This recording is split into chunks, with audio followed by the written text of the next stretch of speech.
जब सुशांत ने यह सुना तो उन्होंने मजाक उड़ाया, पवित्र आत्मा नस खरीदने के लिए 10 मिलियन काले सूक्ष्म सिक्के? क्या गहन जल संप्रदाय के लोगों के दिमाग सभी शॉर्ट सर्किट हैं? एक पवित्र आत्मा नस रैंक 9 संप्रदाय की नींव में से एक थी। पवित्र आत्मा की नस के बिना एक संप्रदाय रैंक 9 संप्रदाय नहीं हो सकता था। एक पवित्र आत्मा नस शहरों के लायक थी। यदि बिक्री के लिए स्टारी हेवंस में ले जाया जाता है तो नीलामी में इसके लिए शुरुआती बोली कम से कम 20 मिलियन ब्लैक एस्ट्रल सिक्के होगी। अब गहन जल संप्रदाय उस बिंदु तक गिर गया था जहां उनके पास केवल एक पवित्र आत्मा नस थी। इसके अलावा वह पवित्र आत्मा नस लंबे समय से आसपास थी। यदि संप्रदाय को एक नई पवित्र आत्मा नस प्राप्त नहीं होती है तो इसकी रैंकिंग रैंक 8 तक गिर जाएगी। एक बार जब गहन जल संप्रदाय के संप्रदाय गुरु का निधन हो गया और इसके अर्ध सम्राट अब अस्तित्व में नहीं रहे तो यह रैंक 7 पर और गिर जाएगा। इसलिए गहन जल संप्रदाय को अर्जुन देव की पवित्र आत्मा नस में बेहद दिलचस्पी थी और मार्शल गॉड पैलेस को छीनने की कोशिश करके उसे अपमानित करने का जोखिम उठाया। जहां तक 10 मिलियन ब्लैक एस्ट्रल सिक्कों का सवाल है, यह सिर्फ एक मजाक था, जैसे वे भिक्षा दे रहे थे। बस इतना ही। नीले वस्त्र पहने अर्ध सम्राट उत्तेजित नहीं हुए। हवाएं और बादल उसके पीछे हजारों किलोमीटर तक मंथन करते रहे। जैसे ही उन्होंने अर्जुन देव की ओर देखा, उन्होंने कहा, एज़्योर ड्रैगन किंग, क्या आपने इस पर विचार किया है? मेरा मानना है कि आप एक चतुर व्यक्ति हैं और जानते हैं कि क्या चुनना है। अर्जुन देव ने बिना किसी विनम्रता के कहा, क्या आप मजाक कर रहे हैं? पवित्र आत्मा नस कुनलुन महाद्वीप के एक प्रमुख मार्शल सम्राट स्पिरिट फॉक्स किंग की ओर से एक बधाई उपहार है। आप सिर्फ एक मामूली अर्ध सम्राट हैं और फिर भी आप एक प्राइम का खजाना छीनने की कोशिश करने की हिम्मत करते हैं। मुझे लगता है कि आप जीने से थक गए हैं। उस मामले में इसका मतलब है कि आप तैयार नहीं हैं। नीले वस्त्र पहने अर्ध सम्राट का चेहरा डूब गया। अर्जुन देव और सुशांत लैन पर एक मजबूत आभा फैलाने के साथ ही उसके शरीर में हत्या का इरादा पनप गया। अपना सर्वश्रेष्ठ करो। यदि आप जैसा महत्वहीन अर्ध सम्राट हमें इधर उधर धकेल सकता है तो हमें हेवनली स्टार आइलैंड जाने की कोई आवश्यकता नहीं है। अर्जुन देव ने एज़्योर ड्रैगन मेडेलियन निकाला।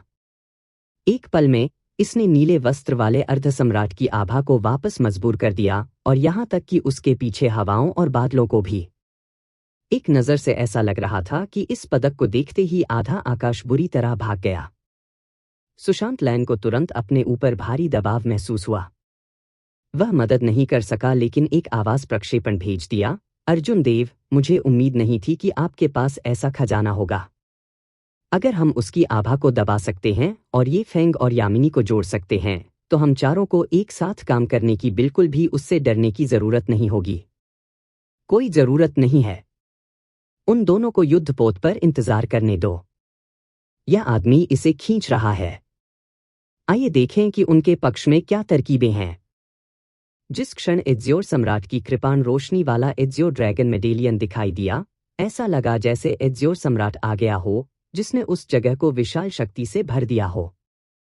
एज़्योर सम्राट एक दूर की किंवदंती थी, एक महाकाव्य का एक ठोस टुकड़ा था जिसे युगों से याद किया गया था, साथ ही साथ कोई ऐसा व्यक्ति जिसने 10,000 वर्षों तक अमर प्रसिद्धि बरकरार रखी थी।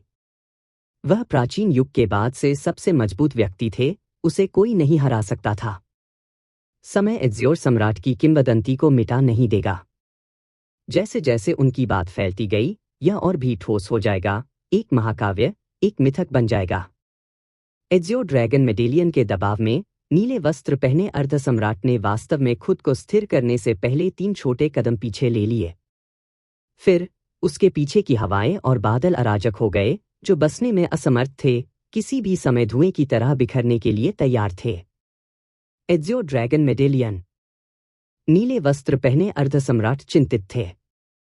उन्हें उम्मीद नहीं थी कि अर्जुन देव के पास ऐसा खजाना होगा। उसकी अभिव्यक्ति डूब गई क्योंकि उसने सोचा, मुझे उससे जल्दी से निपटना होगा। अन्यथा अगर यह आभा बनी रही तो मैं इस बव्वा के साथ कुछ नहीं कर पाऊंगा। हम्फ। कोई फर्क नहीं पड़ता कि आपके पास कितने खजाने हैं, वे सभी पूर्ण शक्ति के सामने अपर्याप्त हैं। पहाड़ ढहने की छाप।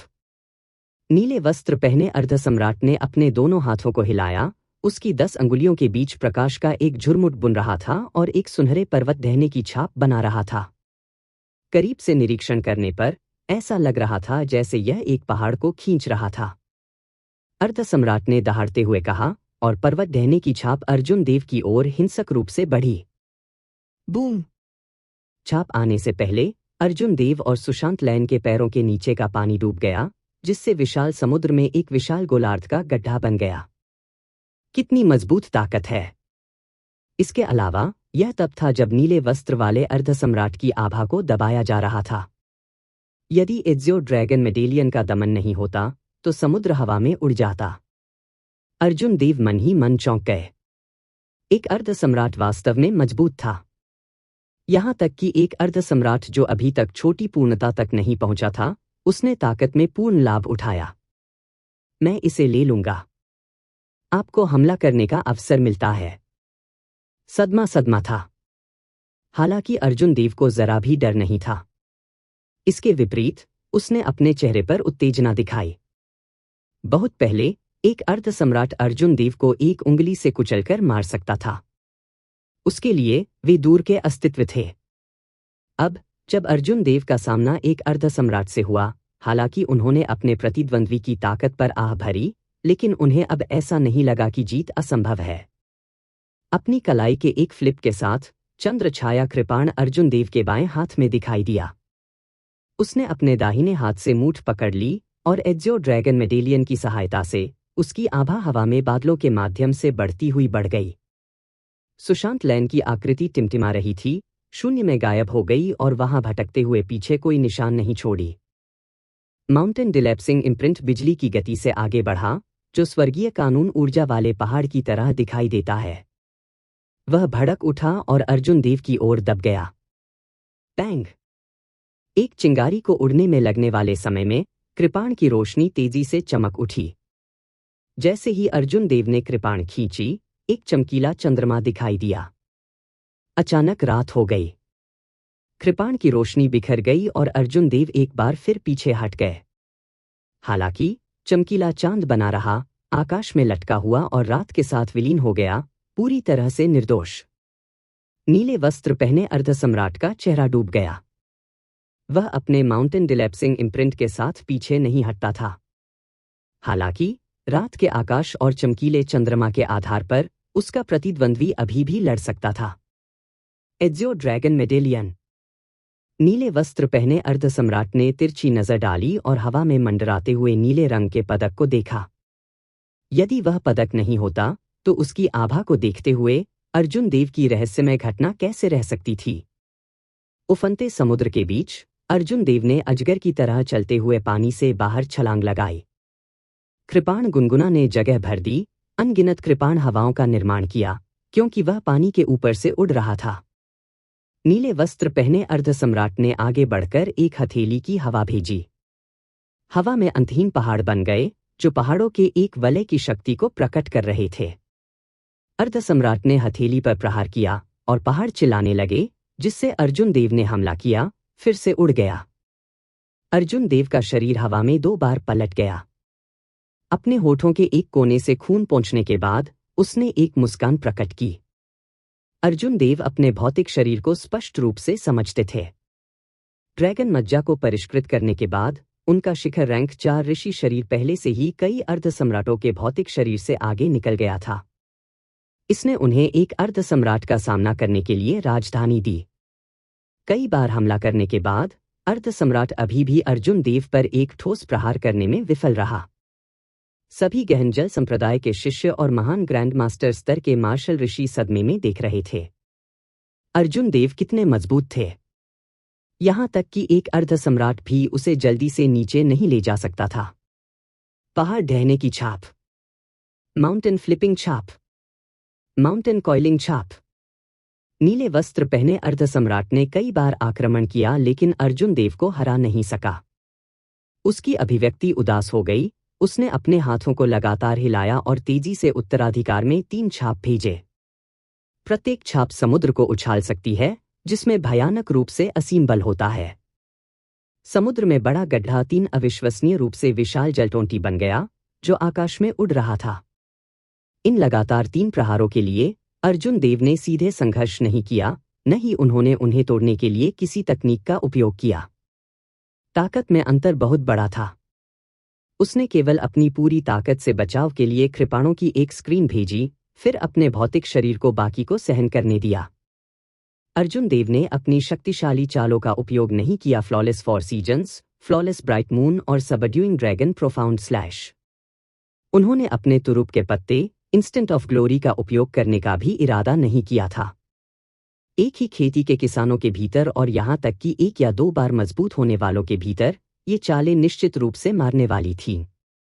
हालांकि एक तैयार अर्धसम्राट से पहले भले ही अर्जुन देव उसे घायल कर सकते हैं, यह सिर्फ एक हल्की चोट होगी जिसका कोई महत्व नहीं है। इसलिए या तो वह उनका बिल्कुल भी उपयोग नहीं करेगा, या जब वह उनका इस्तेमाल करता था तो उसे दूसरे पक्ष को गंभीर रूप से घायल करना पड़ता था, जिससे काफी नुकसान होता था। जब नीले वस्त्र पहने अर्धसम्राट ने अर्जुन देव को पानी से बाहर कूदते और फिर से अपना खून पोंछते देखा, तो वह निराश महसूस किए बिना नहीं रह सका। अर्जुन देव स्पष्ट रूप से काफी घायल हो गए थे, लेकिन उनकी युद्ध क्षमता कम नहीं हुई। लानत है! यदि एज़ियो ड्रैगन मेडेलियन के लिए नहीं, अगर इस बव्वा का भौतिक शरीर थोड़ा कमजोर होता, तो मैं उसे एक चाल में गंभीर रूप से घायल करने में सक्षम होता। हुश! जैसे ही नीले वस्त्र पहने अर्धसम्राट ने निराश महसूस किया, एक तलवार की रोशनी अचानक उसके दाहिनी ओर दिखाई दी। यह तलवार की रोशनी देदीप्यमान और चमकदार थी, जो शून्य को रोशन कर रही थी। इससे नीले वस्त्र पहने अर्धसम्राट को खतरे का एहसास हुआ। इसलिए बिना देखे भी वह जल्दी से दूर जाने के लिए तैयार हो गया। हालांकि अर्धसम्राट को एहसास नहीं हुआ कि उसके पीछे एक शांत, ठंडी रोशनी थी। जिस क्षण उसने हिलने की कोशिश की, वह उसकी सुरक्षा में घुस गया और उसकी पीठ में छुरा घोंप दिया। खून बह निकला और तलवार में ऊर्जा भयंकर रूप से फूट पड़ी। हालांकि तलवार केवल लगभग 2 या 3 सेंटीमीटर में ही वार करती थी, यह आगे प्रवेश नहीं कर सकता था। सुशांत को थोड़ा स्तब्ध महसूस हुआ। उसने जल्दी से जाने दिया और शून्य में लौटने की कोशिश करते हुए एक झटके में पीछे हट गया। तुमने मुझे घायल करने की हिम्मत कैसे की? तुम मौत की तलाश कर रहे हो। नीले वस्त्र पहने अर्धसम्राट ने उम्मीद नहीं की थी कि एक जूनियर वास्तव में उसे नुकसान पहुंचाने का प्रबंधन करेगा। वह मुड़ा और गुस्से में हमला कर दिया। सुशांत लैन के शून्य में लौटने से ठीक पहले ही सुशांत पर हमला कर दिया। पुसी! सुशांत ने एक बड़े कौर से खून की उल्टी की। हथेली के इस प्रहार ने उसके शरीर के आधे हिस्से की हड्डियों को चकनाचूर कर दिया, जिससे वह गंभीर रूप से घायल हो गया। चंचल, यामिनी और आदिम ने जल्दी से युद्धपोत से उड़ान भरी और सुशांत लैन को पकड़ लिया।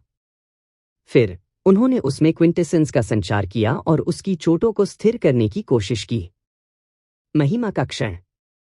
जैसे ही नीले वस्त्र पहने अर्धसम्राट ने सुशांत लैन पर हमला करने के लिए मुड़ा, अर्जुन देव, जो पहले निष्क्रिय रूप से बचाव कर रहे थे, ने आखिरकार अपनी चाल चली। उसके लंबे बाल और नीले वस्त्र फड़फड़ाते थे। जैसे जैसे वह हलकों में घूमता गया, विभिन्न दृश्य दिखाई दिए। एक शानदार चमकीला चांद, 50 किलोमीटर आड़ू के फूल, धधकती गर्मी की धूप, उड़ती सूखी पत्तियां, सर्दियों की बर्फ और टिमटिमाती ड्रैगन की छवियां। जैसे ही अर्जुन देव आगे बढ़े, उनके द्वारा बनाए गए प्रत्येक चक्र ने एक रहस्यमय घटना पैदा की। सभी प्रकार के अद्भुत दृश्य अचानक प्रकट हुए, एक दूसरे के ऊपर स्तरित हो गए। अंत में उसने अपनी कृपाण से हमला किया। कई चमकदार रोशनी कृपाण में इकट्ठा हो गईं, जिससे एक अत्यंत उज्ज्वल कृपाण प्रकाश बन गया जिसे महिमा के रूप में जाना जाता है।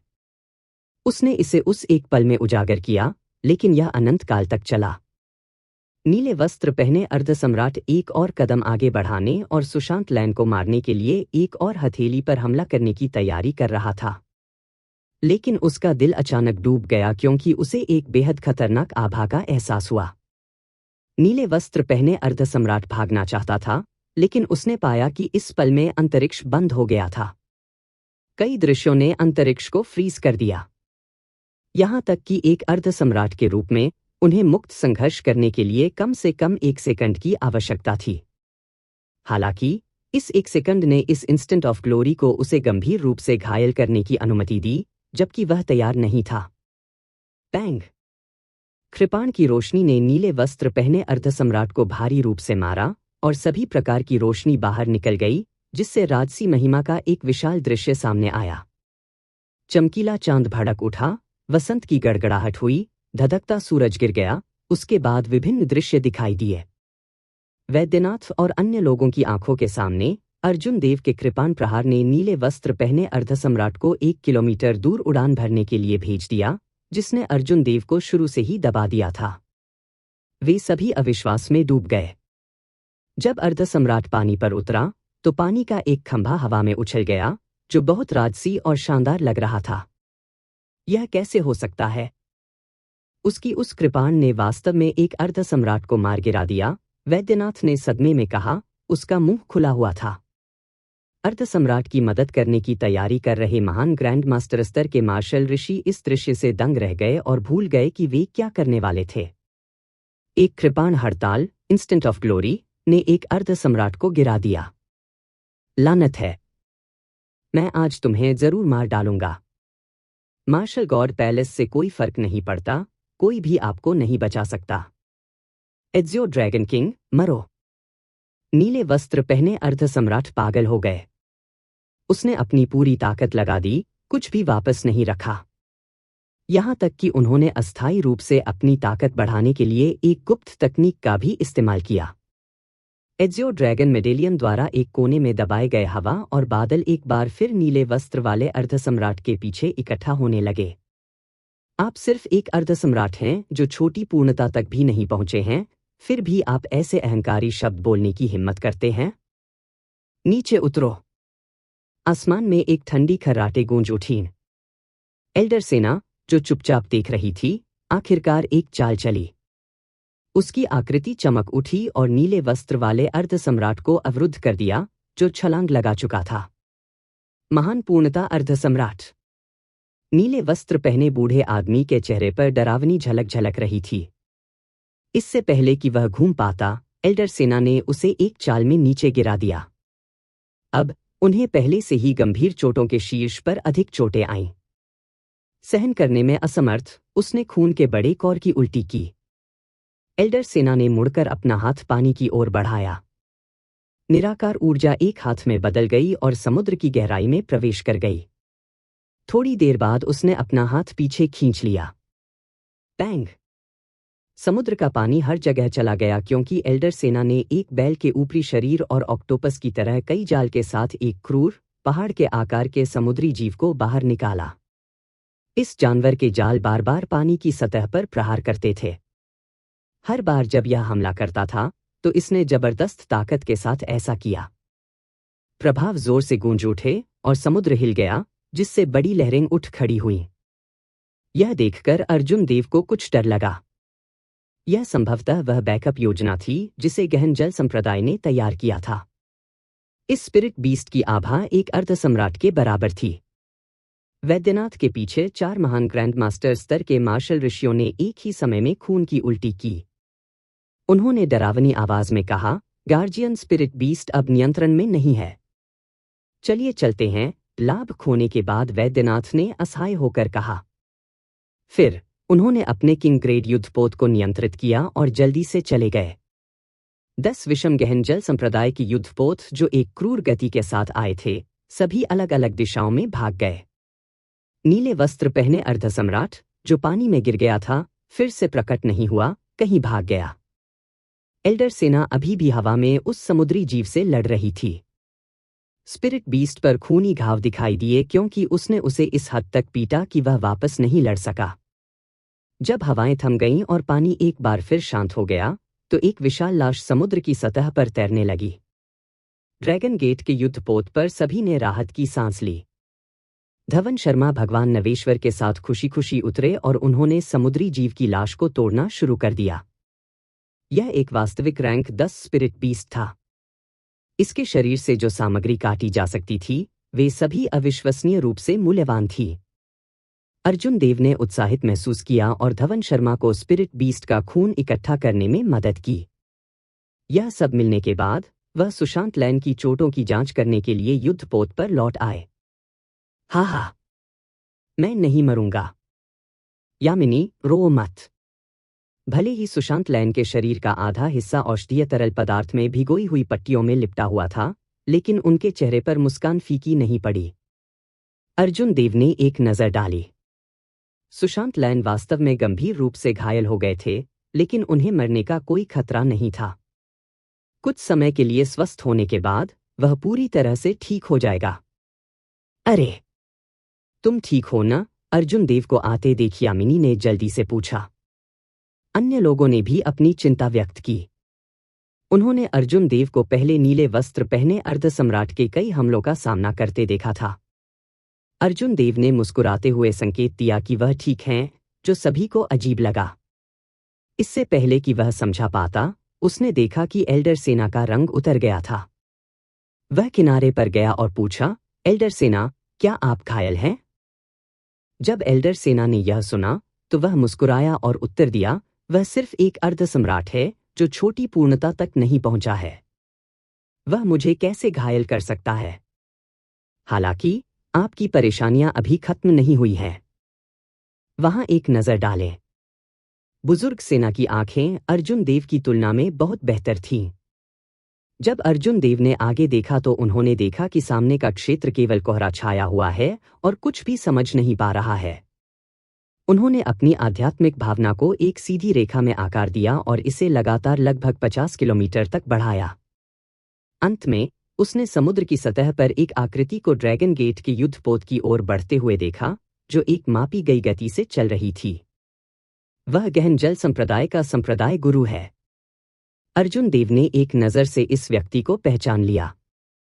वह पहले भी गहन जल संप्रदाय के संप्रदाय गुरु से मिले थे। अप्रत्याशित रूप से, इस पवित्र आत्मा नस के लिए, इस मार्शल सम्राट ने यहां एक व्यक्तिगत यात्रा की। अपने हाथ के एक फ्लिप के साथ, एजियो ड्रैगन मेडेलियन एक बार फिर दिखाई दिया। अर्जुन देव के हाव भाव ठंडे पड़ गए। यदि दूसरा पक्ष अर्जुन देव पर उनकी स्थिति की परवाह किए बिना दबाव डालने के लिए आया, तो अर्जुन देव केवल एजियो ड्रैगन मेडेलियन में कृपाण प्रकाश को फिर से दिन के उजाले को देखने दे सकते थे, ताकि यह सुनिश्चित किया जा सके कि गहन जल संप्रदाय के संप्रदाय गुरु कभी वापस नहीं आएंगे। अरे, वह रुक गया और भागना शुरू कर रहा है, एल्डर सेना ने आश्चर्य के साथ कहा। उसकी अभिव्यक्ति बदल गई। दूरी बहुत दूर थी। अर्जुन देव की आध्यात्मिक भावना भी कमजोर थी, इसलिए वह केवल एक अस्पष्ट छवि देख सकता था। गहन जल संप्रदाय का संप्रदाय गुरु घबराहट में भाग गया, जैसे कि एक अत्यंत भयानक अस्तित्व उस पर हमला कर रहा हो। अर्जुन देव, मेरे साथ आओ और देख लो। अर्जुन देव का भी यही इरादा था। उसने डेक से धक्का दिया और एल्डर सेना के पीछे पीछे बादलों में चला गया। अग्रणी सेना, जो आगे बढ़ रही थी, ने धीमी आवाज में कहा, मार्शल सम्राटों के बीच लड़ाई में सदमे की लहरें बहुत विशाल होंगी। हम बस दूर से देखेंगे और इसमें नहीं फंसेंगे। अर्जुन देव इस बात को स्पष्ट रूप से समझ गए थे। गहन जल संप्रदाय का एक नया उन्नत अर्धसम्राट पहले से ही उस पर घुटन की हद तक दबाव डाल सकता था। कोई फर्क नहीं पड़ता कि उसके पास किस तरह की कृपाण तकनीक थी, पूर्ण शक्ति से पहले यह सब व्यर्थ था। इससे पहले कि उसकी ताकत एक निश्चित स्तर तक पहुंच जाए, तकनीक के साथ ताकत को तोड़ने की कोशिश करना सिर्फ बकवास था। ऐसा करना बकवास बोलने से अलग नहीं था। अर्जुन देव पहले से ही एक महत्वहीन अर्धसम्राट के खिलाफ ऐसा महसूस कर रहे थे। मार्शल सम्राटों के बीच लड़ाई कितनी अधिक भयानक होगी। हालांकि, दोनों की आंखों के सामने की स्थिति उनकी अपेक्षा से उल्लेखनीय रूप से भिन्न थी। गहन जल संप्रदाय का संप्रदाय गुरु भागता रहा, पूरी जल्दबाजी में उड़ता रहा। मार्शल सम्राट ने कई बार खुली जगह को फाड़ने की कोशिश की, लेकिन एक शक्तिशाली बल ने उसे रोक दिया। ऐसा लग रहा था जैसे समुद्र के नीचे एक बेहद भयानक अस्तित्व संप्रदाय मास्टर का पीछा कर रहा था, उसका पीछा करते हुए गहन जल द्वीप तक। अर्जुन देव दूर से देख रहे थे। जैसे ही संप्रदाय मास्टर ने गहन जल संप्रदाय में प्रवेश किया, उन्होंने तुरंत द्वीप की रक्षा के लिए एक भव्य गठन को सक्रिय कर दिया। आसपास के द्वीपों से आध्यात्मिक प्रकाश फूट पड़ा और संरचनाओं की परतें दिखाई दीं, जो जगह को रोशन कर रही थी। इन संरचनाओं ने एक जटिल गठन का गठन किया, जिसमें कुछ बिंदुओं पर बैठे 12 शिखर स्पिरिट बीस्ट छवियां भी शामिल थीं। परतों में मुड़ा हुआ अंतरिक्ष, संरचनाओं के भीतर संरचनाएं मौजूद थीं। अंतरिक्ष का प्रत्येक तह एक छोटी सी दुनिया थी। एक कहावत थी, असीम रूप से विशाल, अनंत और अंतहीन। इस गठन में अंतरिक्ष के नियमों को शामिल किया गया था। यह एक भव्य गठन था जो केवल गहन जल संप्रदाय के अस्तित्व के लिए एक महत्वपूर्ण क्षण में सक्रिय होगा। एक बार सक्रिय होने के बाद यह गठन सूक्ष्म कोर की एक अमूल्य संख्या का उपभोग करेगा। एक अवर grade astral core 1000 black astral सिक्कों के लायक था। इससे इस बात का अंदाजा हो जाना चाहिए कि इस गठन को सक्रिय करना कितना महंगा था। इसके साथ गहन जल संप्रदाय ने लाखों काले सूक्ष्म सिक्कों को बर्बाद कर दिया और हर गुजरते सेकंड के साथ संख्या में वृद्धि हुई। यह बेहतर स्पिरिट यूनिवर्स फॉर्मेशन है। यह चक्रीय सूक्ष्म महल से उत्पन्न होता है और स्वर्गीय तारों वाले महासागर में बहुत लोकप्रिय है। एक बार उपयोग करने के बाद यह अंतरिक्ष में अनगिनत छोटी दुनिया का निर्माण करेगा। यह एक संप्रभु मार्शल सम्राट को भी रोक सकता है। एल्डरसन बहुत अच्छी तरह से जानकार थे। उन्होंने अर्जुन देव को समझाते हुए अपने ज्ञान का प्रदर्शन किया। हालांकि गहन जल संप्रदाय के गठन में केवल 12 स्पिरिट बीस्ट हैं। हालांकि इसे एक छोटी माइनर हेवनली मार्शल एम्परर को अवरुद्ध करने में कोई समस्या नहीं होगी, लेकिन इसे एक ग्रेटर हेवनली मार्शल सम्राट को खदेड़ने में कठिनाई होगी। एक संप्रभु मार्शल सम्राट बिना कहे चला जाता है। अर्जुन देव ने पहले भी भव्य संरचनाएं देखी थी। एज़्योर ड्रैगन पैलेस के बाहर भव्य गठन ने न केवल जगह को बंद कर दिया, बल्कि समय को भी नियंत्रित किया। यह बहुत अविश्वसनीय लगा और इससे कहीं अधिक मजबूत था। बूम! दोनों ने दूर से देखा और धीमी आवाज में बातें की। अचानक प्रोफाउंड वाटर आइलैंड के ऊपर एक महल दिखाई दिया। यह महल मछली की तरह दिखता था। जैसे ही यह हवा में उड़ता था, इसने परिवेश में एक प्रमुख की सम्राट की शक्ति का प्रक्षेपण किया। महल नीला नीला था और इसमें एक सर्वोच्च प्रधान की भयानक शक्ति थी। जैसे ही यह नीचे उतरा, अंतरिक्ष की संरचना की परतें मुरझाई हुई शाखाओं की तरह आसानी से बिखर गईं। 12 छोटी स्पिरिट बीस्ट छवियां पहले से ही बहुत ठोस लग रही थीं, प्रत्येक एक दिशा की रखवाली कर रही थी। हालांकि इससे कोई मदद नहीं मिली। वे सब बुरी तरह रोने लगे। सभी 12 स्पिरिट बीस्ट छवियों के मरने के बाद नीला नीला महल नीचे उतरा। उसी पल में विशाल गहन जल द्वीप के पहाड़ ढह गए, शहर ढह गया और अनगिनत ऊंची इमारतें गिर गईं। आदिम सम्राट खजाना सागर सम्राट पैलेस। अर्जुन देव ने हल्के से चौंकाने वाले भाव प्रकट किए। अब वह जानता था कि कौन हमला कर रहा था। उसने पूरी बात स्पष्ट रूप से देखी। सी मोनार्क पैलेस वास्तव में नहीं उतरा था। इसके बजाय यह सिर्फ प्रोफाउंड वाटर आइलैंड के ऊपर मंडरा रहा था। यदि सी मोनार्क पैलेस वास्तव में उतरा, तो पूरा गहरा जल द्वीप समुद्र में डूब जाएगा।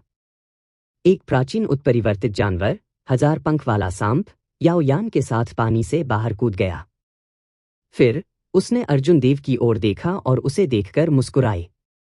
सी मोनार्क पैलेस को दूर रखने के बाद वह वापस समुद्र में डूब गई। जब सब कुछ शांत हो गया, तो गहन जल संप्रदाय के संप्रदाय गुरु ने बर्बाद हो चुके गहन जल द्वीप को देखा। उसका चेहरा खून से लथपथ था और उसकी आंखें भय से भर गईं। दूसरे पक्ष के पीछे हटने के बाद भी यही परिणाम था। यदि दूसरा पक्ष पीछे नहीं हटता, तो परिणाम कल्पना करने के लिए बहुत भयानक होते। इस तरह के चौंकाने वाले हंगामे ने 500 किलोमीटर के भीतर सभी गुटों और काश्तकारों को आकर्षित किया।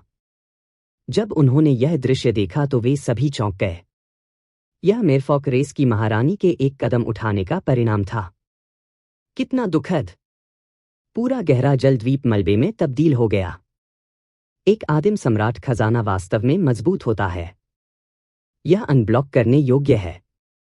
मैंने सुना है कि मेरफॉक रेस के 9 मार्शल सम्राटों ने सी मोनार्क पैलेस की आइटम स्पिरिट को दबाने और आत्मसात करने के लिए खुद को बलिदान कर दिया। इसने उनकी महारानी को आदिम सम्राट खजाने की शक्ति को पूरी तरह से नियंत्रित करने की अनुमति दी। अन्य सम्राट ग्रेड गुप्त खजाने के साथ संयोजन में इसका उपयोग करके वह संप्रभु मार्शल सम्राटों के खिलाफ लड़ सकती है। गहन जल संप्रदाय ने एज़्योर ड्रैगन किंग पर अपनी नजरें गड़ा दीं और पवित्र आत्मा की नस को छीनना चाहता था। महारानी याओ यान ने इस वजह से हमला किया होगा। मेरा मानना है कि उसने दूसरों को डराने के लिए ऐसा किया। एजियो ड्रैगन किंग के पास वर्तमान में कई खजाने हैं। कई लोग उन पर नजर गड़ाए हुए हैं।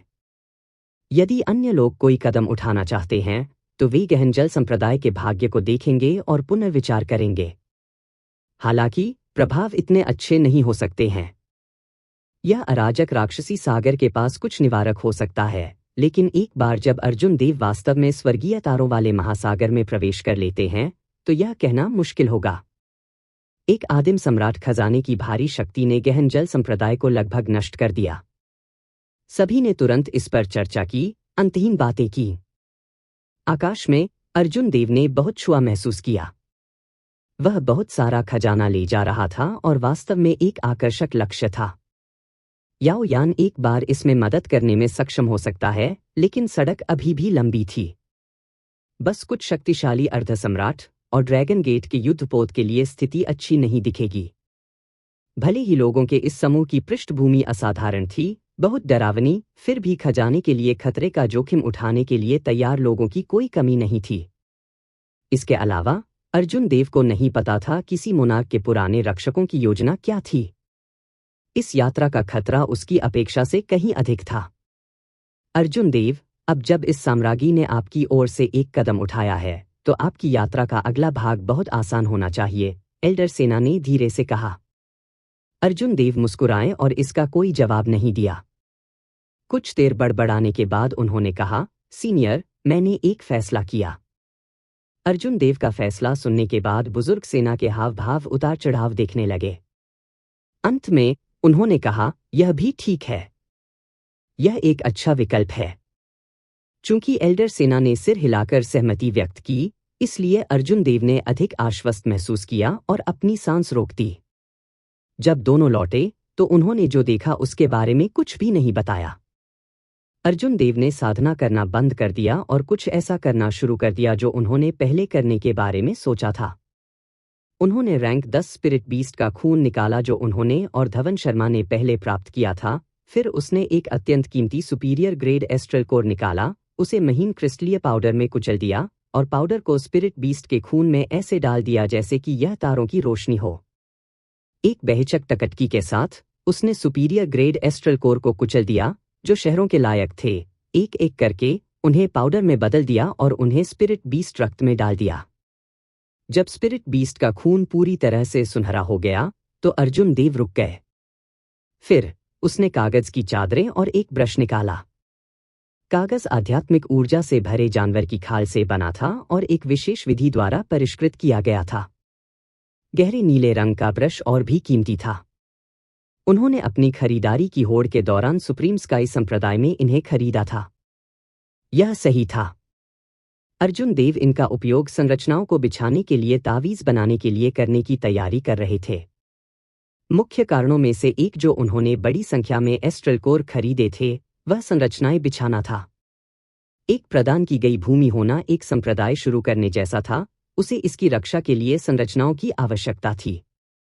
साधना के संग्रह में कई संरचनाएं थीं, लेकिन अर्जुन देव ने उनमें से कई में महारत हासिल नहीं की थी। उसने केवल एक भ्रम संरचना और 9वें स्वर्ग की थंडर फॉर्मेशन स्थापित की थी, जिसका उपयोग उसने देव कबीले में एक महान वध शुरू करने के लिए किया था। ऐसा इसलिए था क्योंकि अर्जुन देव को उन्हें सीखने के लिए कोई अतिरिक्त समय नहीं मिल रहा था। इस समय स्थिति गंभीर थी, इसलिए उनका अन्य संरचनाओं का उपयोग करने का इरादा नहीं था। 9वें स्वर्ग की थंडर फॉर्मेशन बहुत शक्तिशाली थी। जब तक वह तावीज़ों के लिए सामग्री की गुणवत्ता बढ़ा सकता है और थंडर इमोर्टल पूर्वज द्वारा छोड़े गए ताबीज़ की अपनी यादों का उपयोग कर सकता है, तब तक वह इस गठन को मजबूत बना सकता है, संभवतः एक ऐसा जो उसकी अपेक्षाओं से अधिक हो। वह 9वें स्वर्ग की थंडर संरचनाओं को परत करेगा और यह अर्ध सम्राटों को अंदर आने से रोकने के लिए पर्याप्त होगा। जहां तक एक मार्शल सम्राट को रोकने की बात है, यह देखते हुए कि अर्जुन देव एक आधे अधूरे फॉर्मेशन मास्टर थे, यह बहुत अधिक पूछ रहा होगा।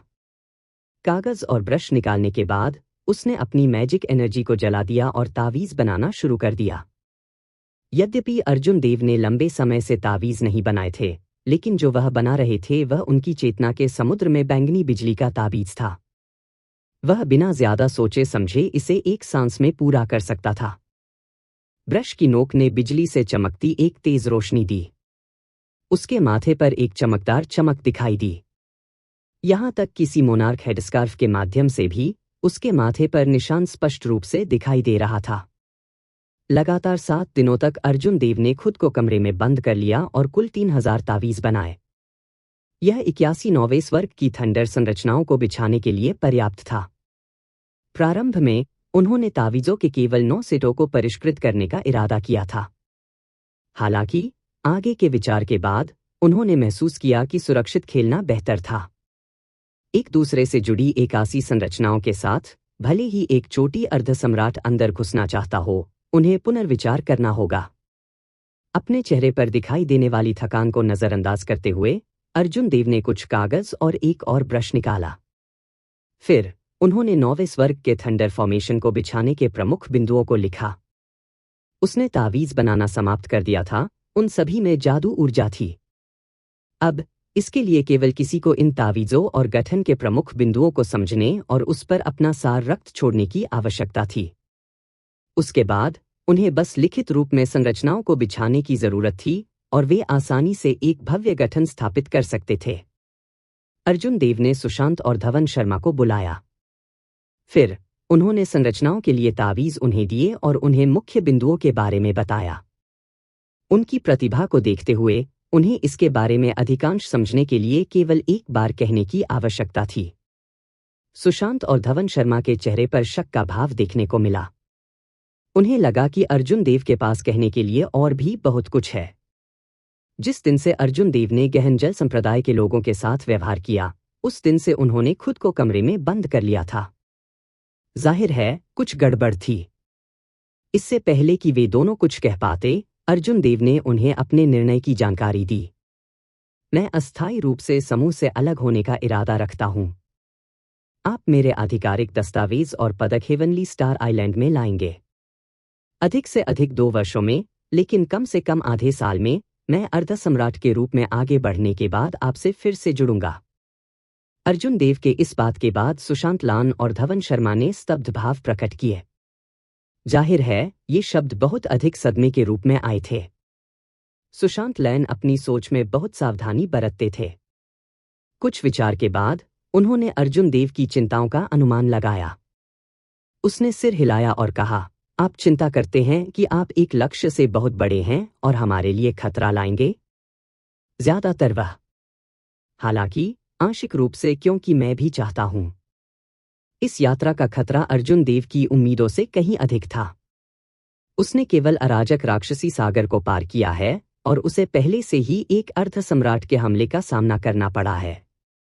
यहां तक कि गहन जल संप्रदाय का मार्शल सम्राट भी कार्रवाई करना चाहता था। बेशक गहन जल संप्रदाय के मार्शल सम्राट के साथ स्थिति एक अपवाद थी। नियमित मार्शल सम्राट अपनी स्थिति को नजरअंदाज नहीं करेंगे और केवल एक पवित्र आत्मा नस के लिए एक कदम उठाएंगे। गहन जल संप्रदाय की पवित्र आत्मा की नस समाप्त होने वाली थी। संप्रदाय को एक प्रतिस्थापन की आवश्यकता थी। यही कारण था कि इसके संप्रदाय गुरु ने इसका सहारा लिया था। हालांकि यह तो बस शुरुआत थी। अर्जुन देव को नहीं पता था कि स्वर्गीय तारों वाले सागर में प्रवेश करने के बाद किस तरह का खतरा होगा। हेवनली स्टार आइलैंड के आसपास भी जाल हो सकते हैं। जब तक वह चले गए, जो लोग उनके खजाने को चाहते थे, वे स्वाभाविक रूप से सुशांत लैन और अन्य लोगों के खिलाफ कोई कदम नहीं उठाएंगे। सुशांत लैन और अन्य लोगों की पृष्ठभूमि असाधारण थी। असुर जाति में उन्हें उच्च दर्जा प्राप्त था। पर्याप्त लाभ के बिना, यहां तक कि एक अर्धसम्राट भी लोगों के इस समूह को नाराज करने के लिए पर्याप्त मूर्ख नहीं होगा। तो समूह अलग हो गया। धवन शर्मा और बाकी लोग पहले हेवनली स्टार आइलैंड जाएंगे और उस जगह का विकास करेंगे। जहां तक अर्जुन देव की बात है, वह अपनी साधना और पहचान को छुपाएगा। वह दूसरी दिशा में जाएगा और निराशा सिंहासन की तलाश करेगा। उसी समय वह खुद को साधना में डुबो देगा और अर्धसम्राट के रूप में आगे बढ़ने के बाद वापस आ जाएगा। वह मूल्यवान खजाने ले जाता था और अभी के लिए उनकी रक्षा करने की क्षमता नहीं रखता था, इसलिए वह चीजों को लो प्रोफाइल तरीके से संभालता था। खेती करने वाली दुनिया में ऐसा ही आदर्श था। जब दोनों ने सुना कि अर्जुन देव का क्या कहना है तो उन्होंने कोई आपत्ति जाहिर नहीं की। यह वर्तमान में समस्या का सबसे अच्छा समाधान था। दोनों की सहमति के बाद अर्जुन देव ने चंचल और अन्य लोगों को बुलाया। उसने अपनी यूनिवर्स रिंग में चारों ओर देखा, फिर कई अच्छे गुप्त खजाने निकाले जिनके लिए अन्य लोग मार देंगे और इन वस्तुओं को उन्हें दे दिया। फिर 38 पीक स्पिरिट नसों में से अर्जुन देव ने 10 को अपने लिए रखा और बाकी को बाहर कर दिया। उन्होंने सुशांत लैन को किंग मेडल भी सौंपा। बड़े भाई अर्जुन देव, आप निश्चिंत हो सकते हैं। हम निश्चित रूप से हेवनली स्टार आइलैंड को विकसित करने में आपकी मदद करेंगे, अर्जुन देव की असाधारण स्तर पर पूजा करने वाले जतिन ने समर्थन में कहा। मैं तुम्हारे लौटने का इंतजार करूंगा। मैं सुनिश्चित करूंगा कि इसे आपको जर्जर तरीके से वापस नहीं करूंगा, सुशांत लैन ने गंभीरता से कहा। अन्य लोग आगे आए और अर्जुन देव पर कोई दबाव न डालते हुए उन्हें आशीर्वाद दिया। जब उन्होंने खुद को उसके स्थान पर रखा तो वे जानते थे कि उन्हें इसके बारे में बुरा लगेगा। अपनी भूमि पर पहुंचने से पहले ही अर्जुन देव को जाना पड़ा। उन्हें अभी अभी एजियो ड्रैगन किंग से सम्मानित किया गया था और निश्चित रूप से वह बिल्कुल भी संतुष्ट महसूस नहीं कर रहे थे। आसपास के लोगों के इस समूह के साथ हेवनली स्टार आइलैंड का विकास होना तय था। कोई दिखावा करने वाले शब्द कहने की जरूरत नहीं थी। मुट्ठी भर की सलामी देते हुए अर्जुन देव ने कहा, मैं विदा लूंगा।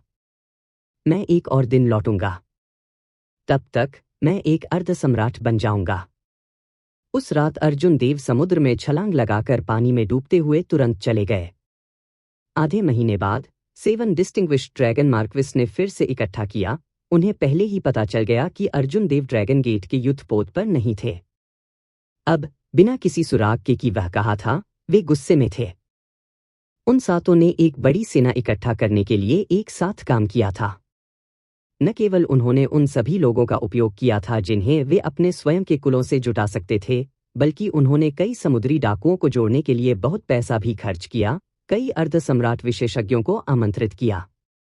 अर्जुन देव को 7 प्रतिष्ठित ड्रैगन मार्क्विस को अपमानित करने के परिणामों को दिखाना चाहते थे। उन्होंने बेशर्मी से उसे एक ऐसे स्थान पर एक अविस्मरणीय सबक सिखाने की योजना बनाई थी जहां वह निश्चित रूप से स्वर्गीय स्टार द्वीप के रास्ते में जाएगा।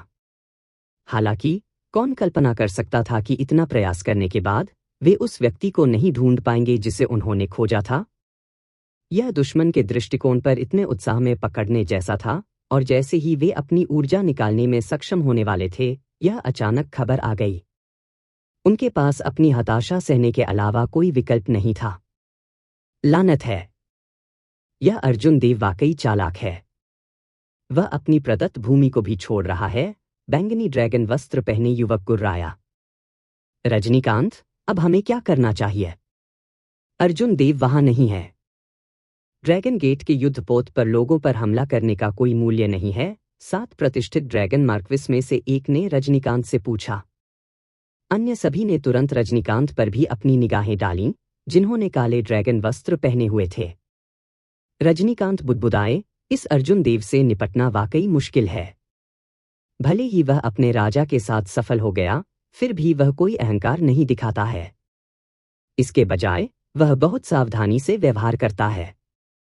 हालांकि निश्चिंत रहें, वह निश्चित रूप से स्वर्गीय स्टार द्वीप पर लौट आएगा। वह व्यक्ति है जो एक संप्रदाय शुरू करना चाहता है और ड्रैगन के द्वार को पुनर्जीवित करना चाहता है। वह निश्चित रूप से हेवनली स्टार आइलैंड को नहीं छोड़ेगा। हमें हेवनली स्टार द्वीप के पास लोगों को तैनात करना चाहिए। साथ ही हमें आसपास के गुटों को रिश्वत देने की जरूरत है और हेवनली स्टार आइलैंड को उठने का मौका नहीं देना चाहिए। जब वह लौटेंगे तो हम उनसे निपटेंगे। अन्य 6 के पास बेहतर समाधान नहीं था, वे केवल रजनीकांत की योजना सुन सकते थे।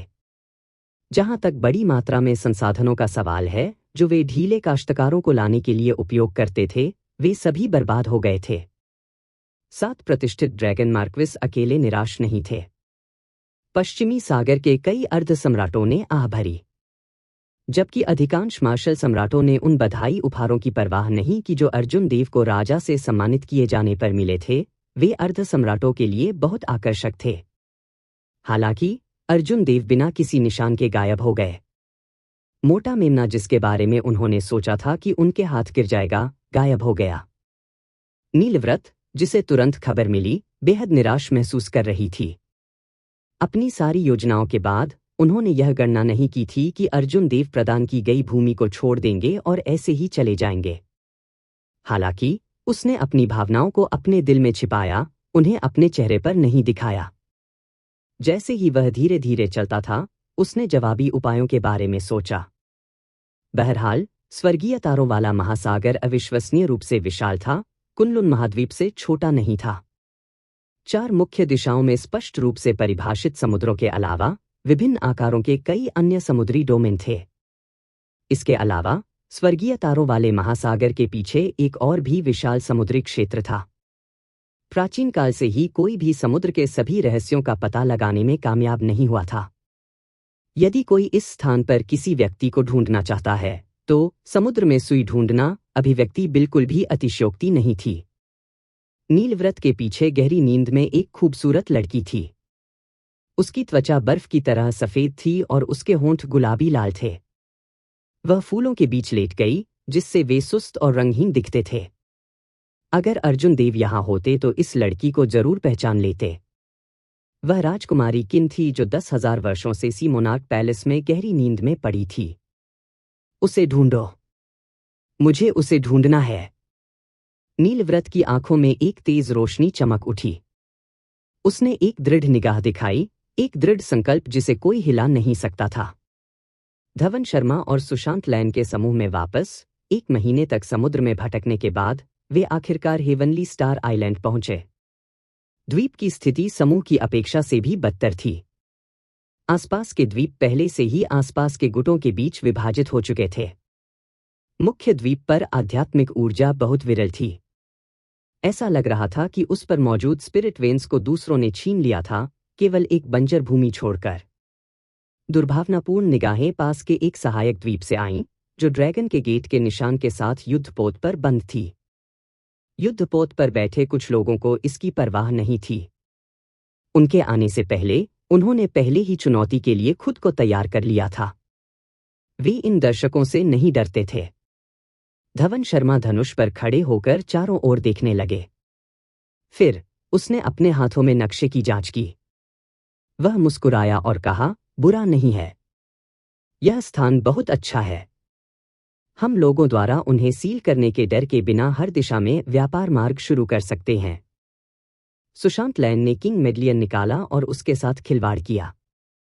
वह बुदबुदाया, मुझे आश्चर्य है कि वह आदमी कहाँ गया। 2 साल के भीतर अर्ध सम्राट के रूप में आगे बढ़ना चाहते हैं, यह बहुत सार्वभौमिक रूप से चौंकाने वाला है। फैटी मुस्कुराया और कहा, इस पर बहुत अधिक ध्यान मत दो। वह व्यक्ति हमेशा उम्मीदों से अधिक है। वह अभी जहां है वहां बहुत खुश हो सकता है। जल्दी से हैंडओवर प्रक्रियाओं से निपटे। यह मोटा भगवान अब इंतजार नहीं कर सकता। यह मेरे पंख फैलाने का समय है। सुशांत मुस्कुराए और लोगों के समूह ने ड्रैगन गेट के युद्धपोत से उड़ान भरी, औपचारिक रूप से रहस्यों से भरे इस स्वर्गीय स्टार द्वीप पर कदम रखा। स्वर्गीय तारा द्वीप, स्वर्गीय तारों वाला महासागर। क्या नाम सिर्फ एक संयोग थे? अर्जुन देव को इतना यकीन क्यों था कि 3 पवित्र गुरुओं ने इस स्थान को चुना है और यह थंडर सॉवरेन द्वारा प्रदान नहीं किया गया है? कई चीजों के परिणाम लोगों की अपेक्षाओं से कहीं अधिक थे। 2 साल बाद जब अर्जुन देव लौटे तो उन्हें पता चलेगा कि इस उजाड़ द्वीप में उनके लिए कितनी दौलत है। हालांकि इस समय अर्जुन देव उतने खुश नहीं थे जितना कि वसायुक्त चित्र उन्हें होने के लिए चित्रित किया गया था।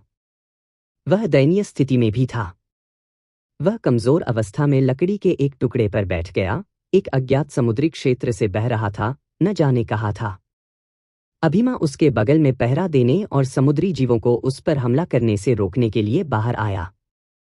वह अर्जुन देव को देखकर मुस्कुराई और बोली, चलो देखते हैं कि क्या आप अभी भी इस तरह के साहसिक शब्द बोलने की हिम्मत करते हैं। 2 साल के भीतर अर्ध सम्राट तक पहुंचना चाहते हैं। अब आप एक मार्शल सम्राट के लिए भी एक मैच नहीं होंगे। अर्जुन देव ने अपने पीले चेहरे पर एक कड़वी मुस्कान प्रकट की। मुझे कैसे पता चलेगा किसी मोनार्क क्राउन की आइटम स्पिरिट अभी भी आसपास थी और एज्यो ड्रैगन मार्शल स्पिरिट को इतनी दुश्मनी के साथ देख रही थी? अर्जुन देव अब दयनीय स्थिति में थे, शब्दों के लिए बहुत दयनीय दृश्य थे। धवन शर्मा और अन्य लोगों से अलग होने के बाद उन्होंने शोभित द्वारा छोड़े गए सुरागों का पालन किया, निराशा सिंहासन की तलाश करने के लिए दक्षिणी सागर में एक निषिद्ध भूमि पर जाने की तैयारी की। प्रारंभ में यात्रा के दौरान उनके साथ यात्रा सुचारू रूप से चली गई थी। जल्द ही वह दक्षिणी सागर की सीमाओं के पास पहुंच गया। हजारों अविश्वसनीय रूप से हलचल भरे द्वीप थे, ऐसा लग रहा था जैसे वे पहुंच के भीतर थे। हालांकि हर समय अर्जुन देव ने याद किया कि सी मोनार्क क्राउन अभी भी उनके यूनिवर्स रिंग में था। उस दिन से जब प्रथम एल्डर चंद्र प्रकाश ने उन्हें बाधित किया, तब से उन्होंने अभी तक उस पर अपना आध्यात्मिक चिन्ह नहीं लगाया था। एक मुकुट प्रकार का गुप्त खजाना एक सम्राट की शक्ति और आभा का प्रतिनिधित्व करता था, जो अपने साथ भाग्य और स्वर्ग का जनादेश लेकर आता था। एक शासक के भाग्य के बिना एक व्यक्ति इस तरह के गुप्त खजाने को नहीं पहन सकता था। ऐसे गुप्त खजाने हमेशा दुर्लभ रहे हैं। उनके लाभ बहुत स्पष्ट थे और उपयोगकर्ता की खेती पर कई आवश्यकताएं नहीं थीं। अर्जुन देव ने सोचा कि एक सम्राट और भाग्य की शक्ति को बढ़ाने के अलावा सी मोनार्क क्राउन, एक सम्राट ग्रेड गुप्त खजाना, कुछ अन्य विशेष प्रभाव होना चाहिए। जब उसने अपना आध्यात्मिक चिन्ह रखा और उसे पहना, तो यह वैसा ही था जैसा उसने सोचा था। जब उसने सी मोनार्क क्राउन पहना था, तो उसे स्पष्ट रूप से महसूस हुआ कि उसके पूरे शरीर में एक अजीब, शक्तिशाली शक्ति फैल गई है। उसके नीचे का समुद्र उसके डोमेन की तरह महसूस कर रहा था। जैसे ही वह सांस लेता था, वह समुद्र को पलट सकता था। हर मुस्कान या भौहें हजारों लहरों को लात मार सकती हैं। एक डोमेन, सी मोनार्क क्राउन का विशेष प्रभाव वास्तव में एक डोमेन था, 500 किलोमीटर के दायरे वाला एक समुद्री डोमेन। जब तक समुद्र अर्जुन देव के नीचे था, तब तक 500 किलोमीटर के दायरे में उनका अधिकार था, वह इस क्षेत्र का राजा था। जब तक कोई प्रवेश करता है, तब तक वे बड़े प्रतिबंध से पीड़ित होते हैं। ये लोग अपनी ताकत का केवल 70 से 80% ही निकाल पाएंगे।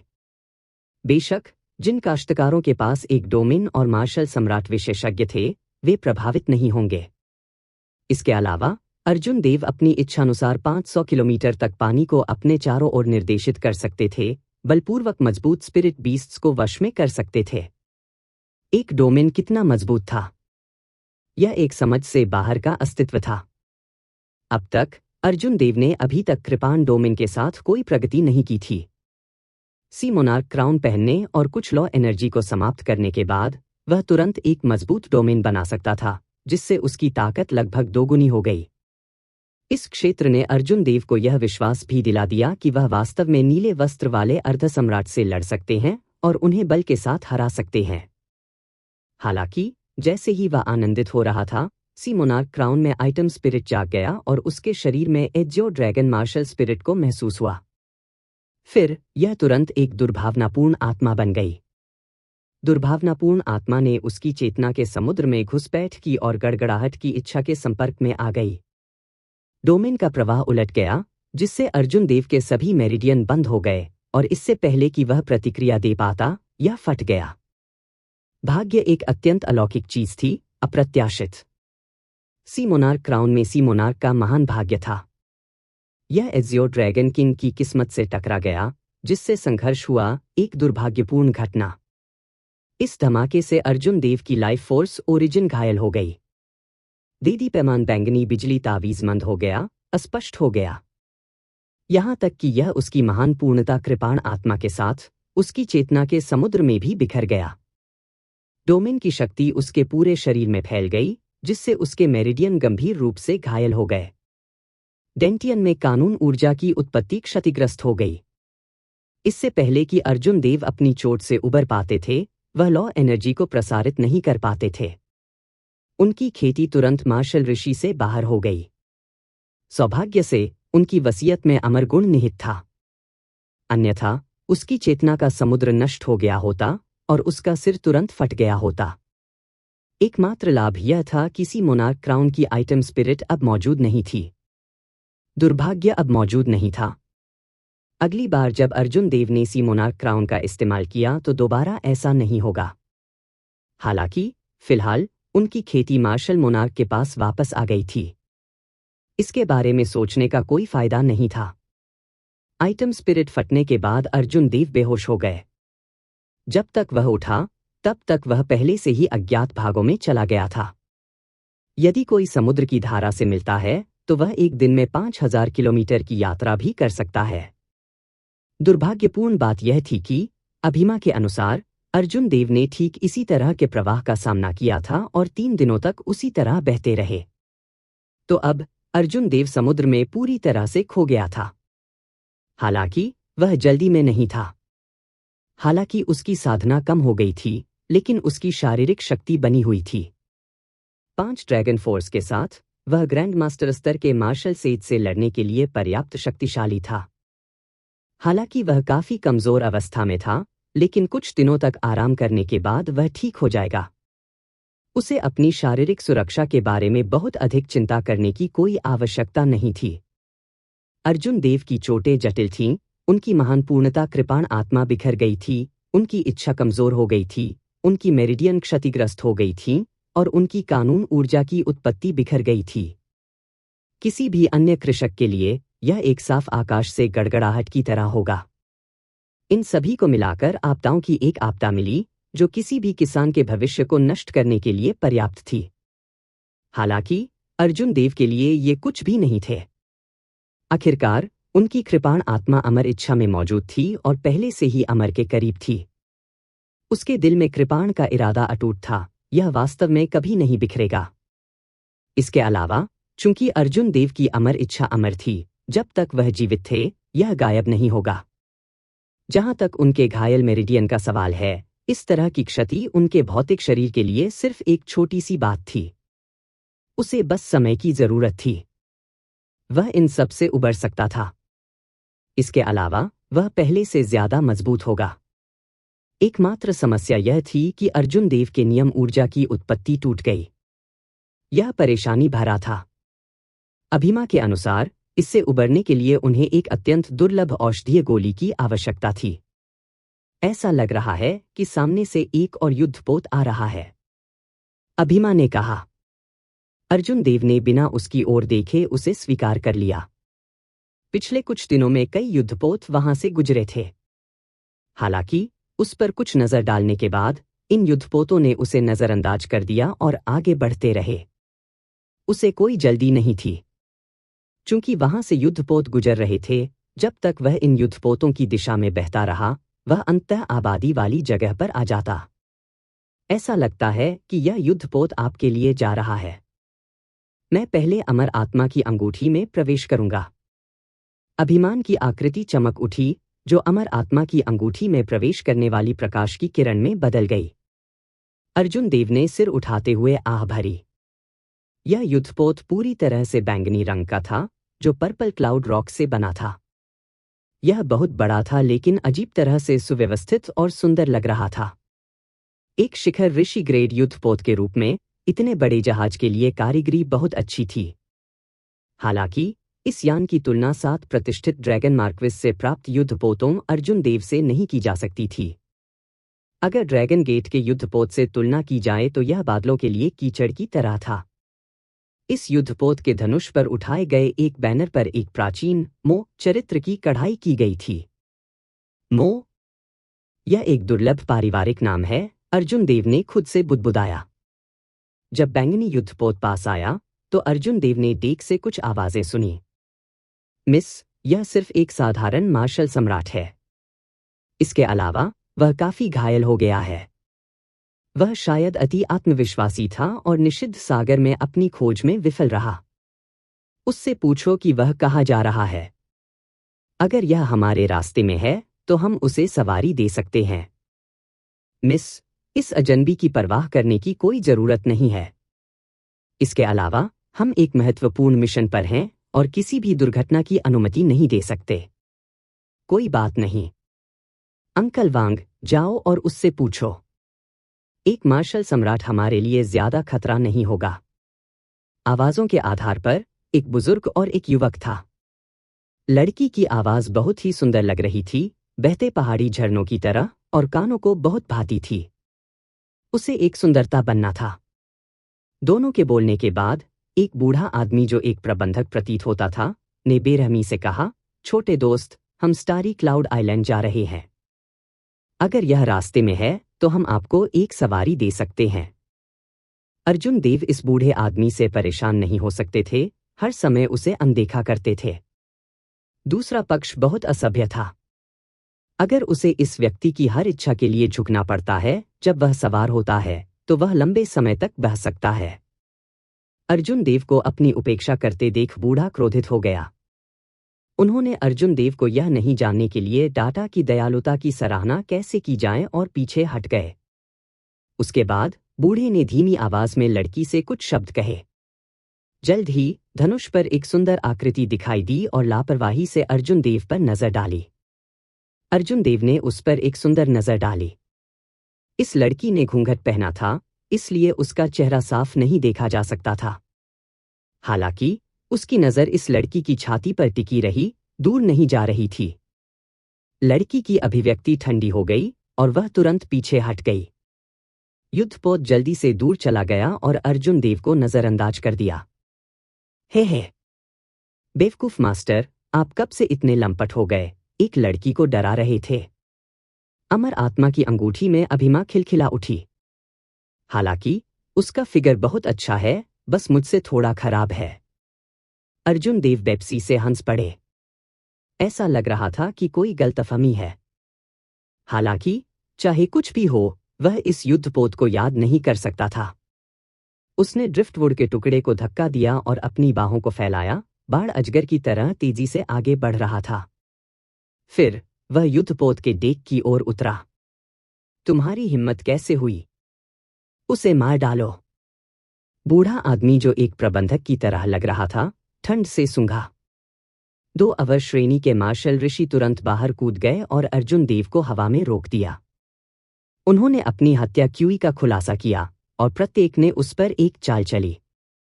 ये दोनों लोग ठंडे और निर्दयी थे, जानलेवा इरादे बिखेर रहे थे।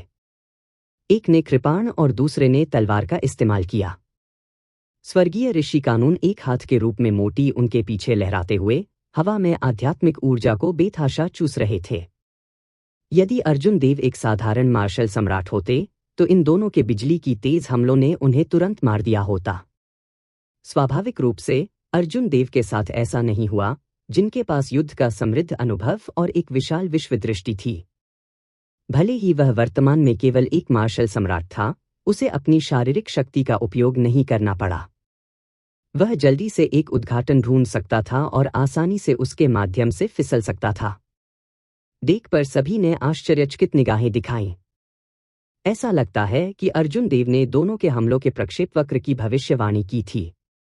जैसे ही उसने अपनी बाहों को घुमाया, वह अपने रास्ते से विचलित हुए बिना एक अजगर की तरह चला गया, सीधे डेक पर उतरा।